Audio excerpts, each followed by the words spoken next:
Hello everyone. Have you ever wondered how Team Trials works? As you are spamming the skip button in Team Trials, you may be wondering how exactly the score breakdown works. You can see the total amount on the screen here, but what gets added up? There are many factors that go into your score, and a lot of them are not easily manipulated, but it's good to understand. If we look into the score info page right here, we can see how exactly each part of the race affects the total score. For placement, we have the base points, which you can see that for our first place, it's a base of 10,000. All the bonuses are going to be an additive, not multiplicative. So think of each one as only being able to see the base points and not each other bonuses. From being an ace, you'll get a 10% bonus. Thus, for this one, it's going to be 1,000 points.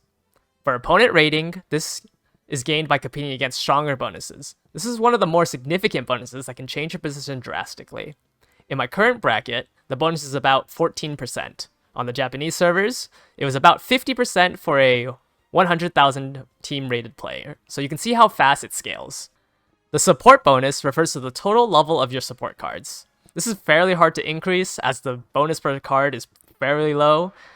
Finally, we have the consecutive win bonus. Each match in the team trials has 5 races, so you can see that I got 1% per character. So for a 4 streak bonus, I got 400. If I go to the other ones, there's a 5 streak bonus. Gold Ship was the first one to go, so she got nothing, and so on and so forth. Before continuing with the rest of the list, we should look at the victory bonus down here. This will be a base of 10,000 points for winning 3 or more individual races out of the 5 total races. The only score modifier that applies here is the opponent bonus, and if you remember from the previous screen, this 1,445 is exactly the same. There are also going to be more for the placing of your Uma Musumes, but that won't happen until you're in class 2 and 3, when you're able to field more Umas on your team. For the next scoring, this will only apply if your Uma placed in first. Here's a table for the scoring of the margin 1. You want the race to either be extremely close or extremely one-sided. Anything else will reward you with significantly fewer points, and thus a smaller base for your bonuses. The bonuses here will be the exact same as the rest of the scores. Now we have skills. Every time your Uma Musume activates a normal rarity skill, you will get 500 points. If this was a gold rarity skill, it's going to be 1,200. Skill point wise, during the career, it's better to grab as many of the gold version skills that you can. That can be applied to whatever your Uma is racing, and the strategy it is using. You also want to increase your wisdom stats, as that's going to be what dictates how often you will use those skills in that scenario. Finally, there's going to be unique skills, which is a little bit more complicated. Here is a table of the scoring for it. As you can see, the base score is 1,500 for a level 1 unique skill while using a low rarity character. Once the skill is level 2, it's going to be worth 1,700 and climbs by 100 points for every level beyond that. Once you reach 3-star on Uma Musume, the score gain is going to be 500 points per level. The scaling does not change past this, but a higher starred Uma Musume starts with a higher level skill in the career mode.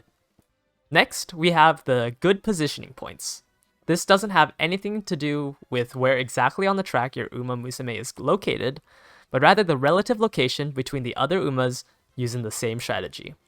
For example, my Maruzenski is a runner or front, and in the middle and end of the race, she was the first position for that strategy.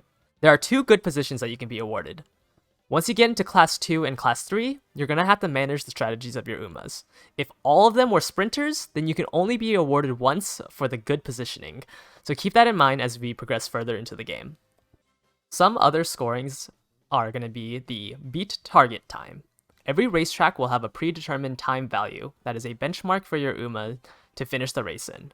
By beating the standard time, you can get an extra point, 100 per 0.1 seconds, with the upper limit of 2,000 points for 2 seconds. Next, have you ever experienced a late start in your career mode? In team trials, there's also good starts. The delay at the starting gate is to be believed to be completely random and not affected by any of your stats. The probability of a slow start is about 20%, while the possibility of a strong start is also 20%. This can be affected by the focus and concentration skill. Focus will multiply the starting delay of your character by 0.9, while the golden concentration will multiply it by 0.4. With the golden concentration skill, late starts are impossible. Yet another bonus is the dark horse. If your Uma starts the race as the 8th favorite or worse, and ends up in 3rd place or better, you'll get a bonus of 4,000. While this is a somewhat good amount of points, it's never worth tanking your build to try to place well with a weak Uma. Think of this as a literal bonus and don't try and achieve it. Now, while all of these events give you points, there are negative ones as well. As you can see on my gold ship, she lost points for Rushed. Rush is an effect that has a random chance to happen to any Uma during a race. This can be lowered by having a higher wisdom stat. There are 2 components to this. First, a flat 500 for triggering the event. And for every second that this happens, you will lose 100 points. I was rushed for 8 seconds, so I lost 800 points. This is the only penalty in team trials.